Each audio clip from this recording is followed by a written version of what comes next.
Hello everyone. I hope you all are doing great. Welcome back to day 12 of our 40 days challenge. आज का target chapter था 14th to 15th century India, a period that laid the foundation for many cultural and political changes before Mughals. चलिए शुरू करते हैं आज का session with the rise of two powerful kingdoms, Vijayanagara and Bahmani. Vijayanagara, the city of victory, founded by Harihara and Bukka. This empire became a symbol of southern India's pride and resilience. The rulers belonged to four important dynasties: Sangama, Saluva, Tuluva, and Aravidu. The most glorious period came under Krishnadev Rai of the Tuluva dynasty. He was not only a great warrior, but also a patron of literature and art. His court was adorned with Ashtadiggaj, the 8 jewels of Telugu literature. Vijayanagara का capital था Hampi, a mesmerizing city with grand temples, bazaars and water systems. Krishnadeva राय ने अपने reign के time बहुत सारे irrigation projects start किए और उनका मोटो था strength through agriculture and trade. Economically, Vijayanagara was thriving due to trade with Arabia, Persia and even Europe. Temples like Vithala, Hajar Rama became centers of both faith and finance. But after the Battle of Talikota in 1565, the empire started collapsing. Yet the legacy of Vijayanagara, its architecture, culture and administration exist even today. Now, parallel to Vijayanagara, there was Bahmani kingdom in Deccan. It was founded by Alauddin Bahman Shah after revolting against the Delhi Sultanate. Their capital shifted from Gulbarg to Bidar later. Bahmani rulers were known for bringing Persian culture and art into Deccan life. Wazir Muhammad Gavan played a key role. उन्होंने efficient revenue and administrative reforms introduce किए, but internal conflicts and factionalism between Deccanese and Afakis eventually weakened the Bahmani kingdom, splitting it into 5 Deccan sultanates: Bijapur, Golconda, Ahmednagar, Bidar and Berar.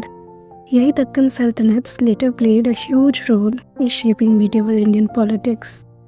Meanwhile, in North India, the Delhi Sultanate witnessed its final 2 dynasties, Sayyids and Lodhis. The Sayyid dynasty was relatively weak, founded by Khaisar Khan, who ruled under the nominal control of Timur's descendants. उनके बाद आई Lodhis, the first Afghan dynasty in India, founded by Bahlol Lodhi. Bahlol Lodhi was succeeded by Sikandar Lodhi, who developed Agra as a capital city.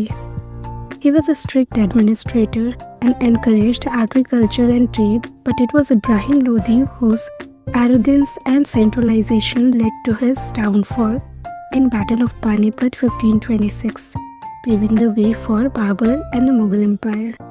So this 14th and 15th century period marks a bridge from medieval sultanates to the grand Mughal era, full of cultural fusion, art and evolving regional powers. After finishing the chapter, मैंने थोड़ा typing practice किया because honestly, fast typing helps in answer writing too. It trains our fingers to flow smoothly, just like your thoughts.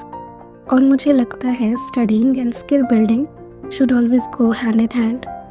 So थोड़ा सा practice, थोड़ा सा music and a lot of focus. उसके बाद शाम को I decided to make veg macaroni.